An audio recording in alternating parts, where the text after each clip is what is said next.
Okay, so you just saw me on the power hammer, just forging out these, well, forging them out basically. I don't think they've got any, yeah. So these are some old hammers that I made a while back now. This is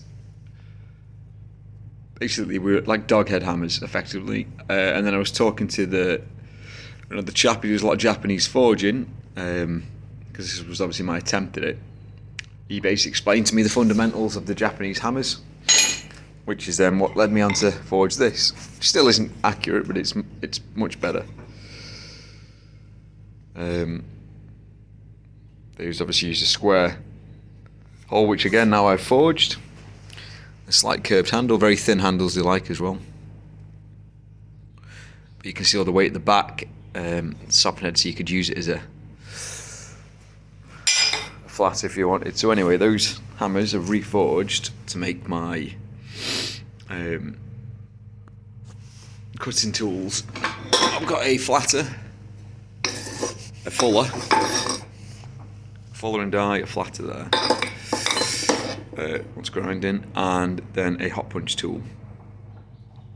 So yeah, you'd be better off using H13 for that, but I'm just using this for now because it's just a trial to see how it goes. This one's, so now the old one clean up and grinding, and I'll show you them when they're sorted out.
Right guys, so here's the axes. Well yeah, there's some axes here.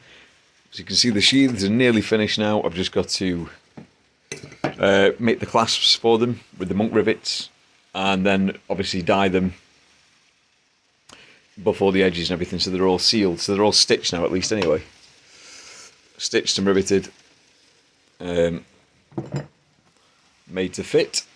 So the little footage that you saw before on the power hammer, as I was explaining, I've just made some basic hand tools for the axe forging course, just to practice.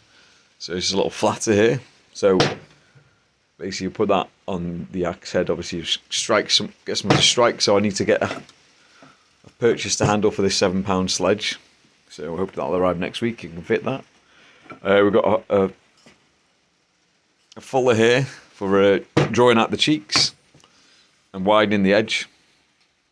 So I'll obviously explain this as I'm doing it. I'll get a little video instructing it with a friend or something. So I've got another one I need to make these slightly wider. But again, these are all striking tools. And then this is obviously the hot punch, which is the old-fashioned way of doing it. Now I use a press, punch my eyes out. So again, that is placed on the block and you strike it with the hammer. So you can tell this was actually an old hammer. Just for now, just for a test piece, I've just drawn it out. This is a ball peen hammer. I've just obviously forged it out to a little, what looks like a cross peen. But that's going to be effectively a chisel. Like a hot punch, punching out the material. So that's the 3 tools I'll be using. I need to forge a couple of little bits. It should be pretty basic. And then other little jobs I've got to finish is a little chef knife that I'm working on for someone. So obviously the handle's not stuck on yet. That's loose. And I've just made a little leather sheath just to keep it protected when not in use. So this is one of those ones that I've tested to destruction that survived. So I just need to finish hand sanding it. That's just living in here. So that'll be stitched up and dyed again when it's done.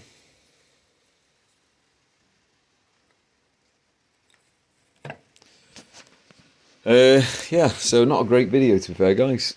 I've got one of the hewing axes in the house. I'm just drawing up some measurements for something I'd like to have a go at making. I just wanted to get these sheaths finished because it's sort of dragging on now. I want to get these done. And yeah, obviously the footage for these, repurposing old hammers that I'd forged. See how I get on with these. They don't need to be pretty because these are going to be, chances are they're going to be, people are going to get tired, not used to swinging hammers. They're going to snap the handles. So these are just bits of ash, firewood, logs that I've saved and just whittled down.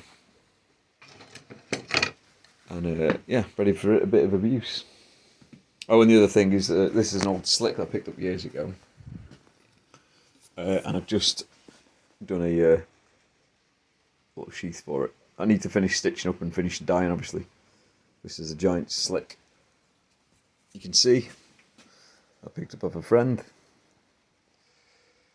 Little timber framing one. So, put my initials on it.